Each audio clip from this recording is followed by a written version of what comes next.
The air hangs thick and wet, tasting of modern decay. It clings to the skin of the river minus mouth clan as they move through the mangrove labyrinth, their bare feet sinking into the soft, black earth. They are a people shaped by the water. Their movement is fluid and silent as the current they follow. At their center, carried on a litter of woven reeds and sturdy branches, is Alara, the matriarch. Her breath is a shallow rest, each one a tiny victory against the stillness that seeks to claim her. Her eyes, clouded with the wisdom of 70 seasons, are fixed forward, searching for the mouth of the delta, the place of long sleep. This is her final pilgrimage, a tradition as old as their memory, and the clan is her honored god.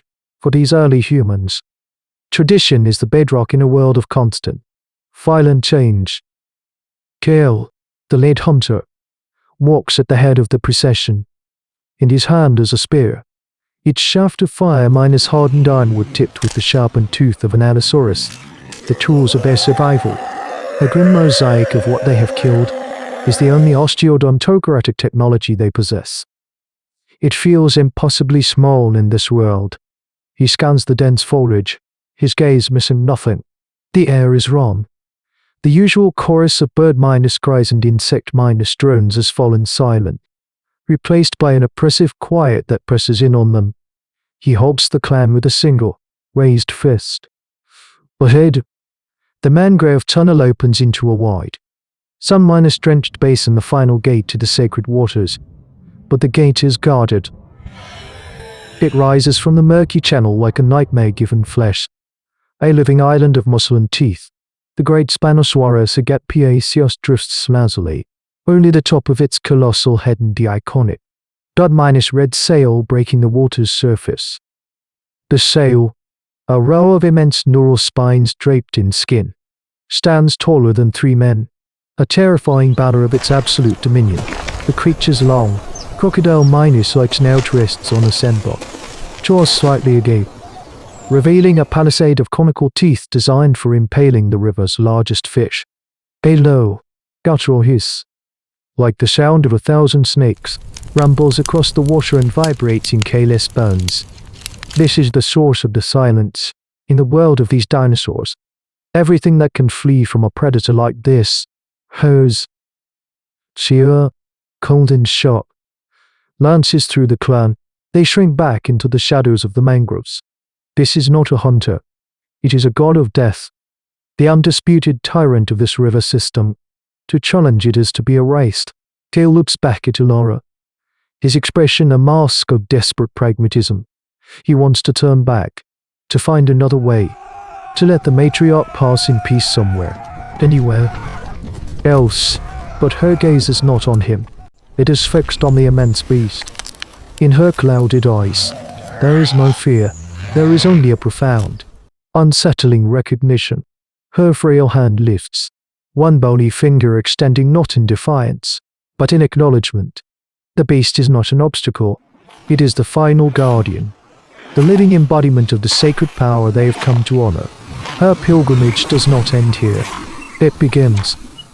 Days bleed into a tense, stagnant week.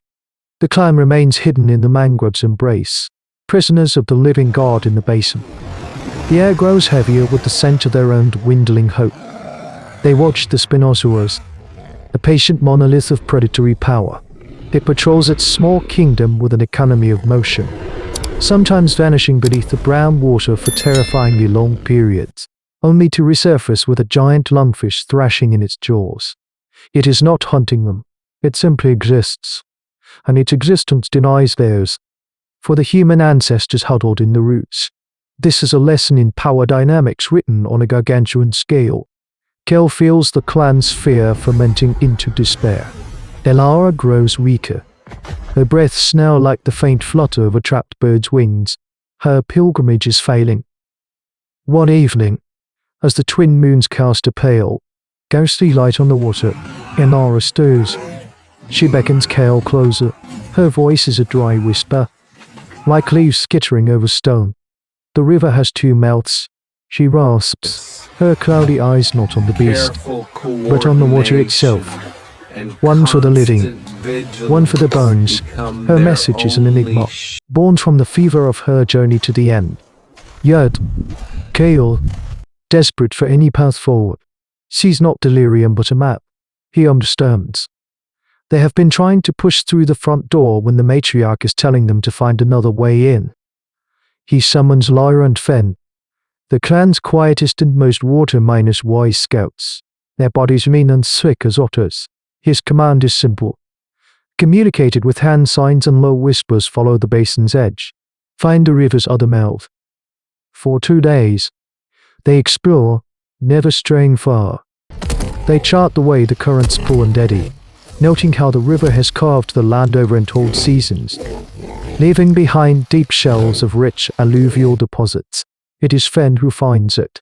Near the knoll, exposed roots of a colossal, half-minus fallen cycad. The water feels different, colder, unsteady. Gentle current pushes out from a dark cavity beneath the root minus wall, a hidden exhale from the earth itself. It is an opening, completely submerged and veiled in shadow, a path to the underworld. Lyra looks to Fen, a silent question passing between them. The risk is immense. Drowning is a certainty if the passage is blocked, but so is starvation if they remain. With a sharp nod, Lyra takes 3 deep, slow breaths, fills her lungs until they burn, and pulls herself down into the cold, black throat of the earth. The pressure is immediate, a crushing embrace. Darkness is absolute. She is blind, propelled only by the current and her powerful kicks. Panic. A cold, sharp-toothed creature gnaws at the edges of her resolve. Just as her lungs begin to scream for air, a faint, ethereal light blooms below her. She pushes toward it, her body desperate, and breaks the surface with a ragged, explosive gasp. She is in a place of impossible, silent majesty. A vast subterranean grotto, its ceiling weeping crystalline tears that plink into the still, clear water. The light is not from above, but from below, seeping through the limestone floor, filtered through phosphorescent mosses. And in that green, spectral glow, she sees them. Skeletons, dozens of them, perfectly preserved on the grotto floor. The remains of generations of Spinosaurus, lying in eternal repose.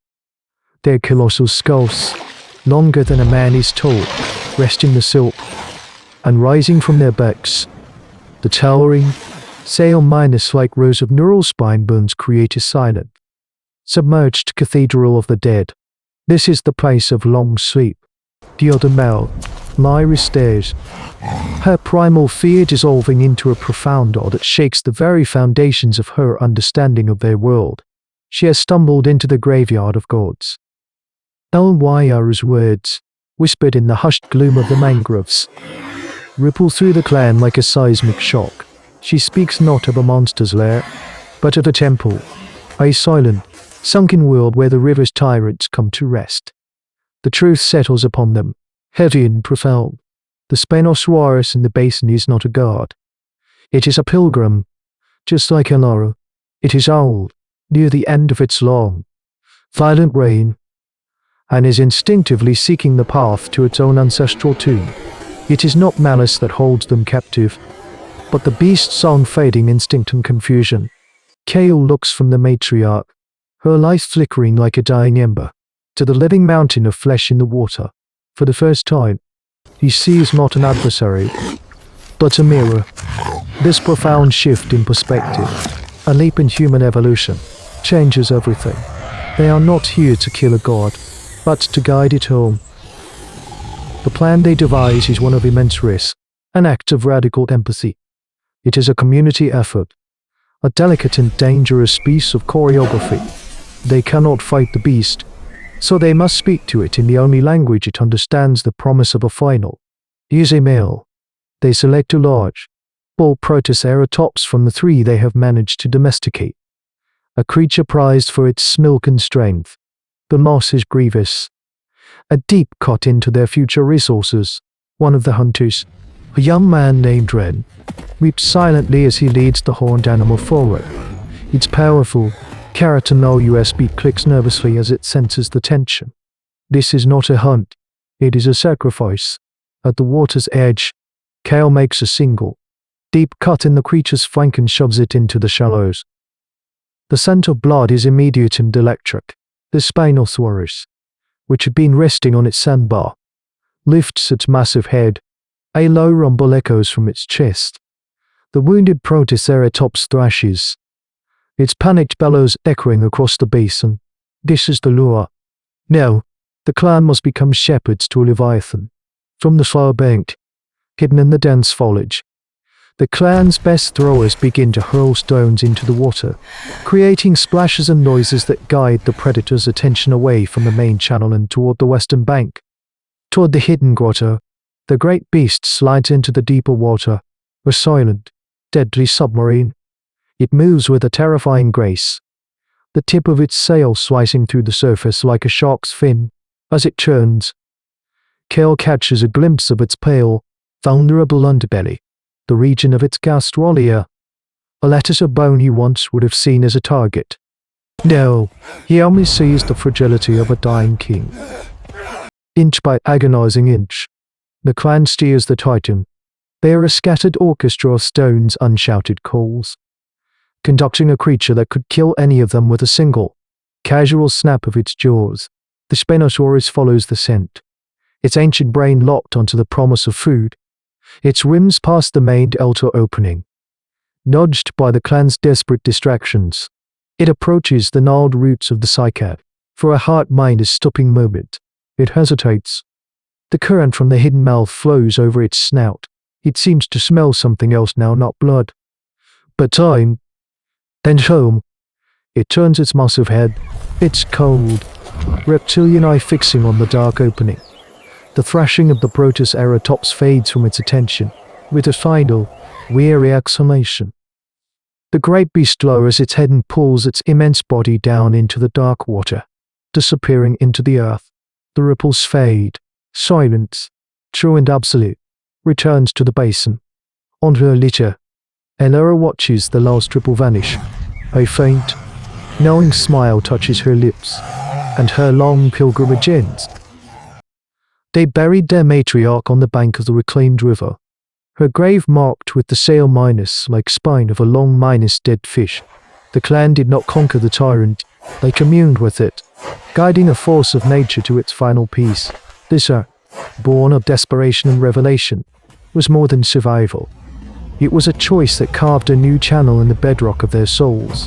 They looked at the world of titanic bones and living monsters not merely as a landscape of threats to be overcome, but as a place of cycles, of sacred histories written in fossil and flesh.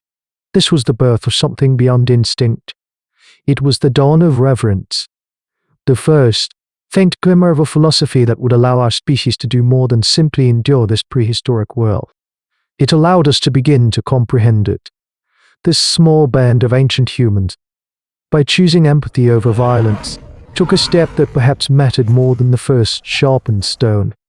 For what is the purpose of intelligence if not to understand the great mysteries, even those that were the face of our deepest fears? In the silent chronicles of our ascent, it is not the roar of the victor that echoes longest, but the whisper of understanding that precedes the dawn. But a whisper cannot turn back the coming ice.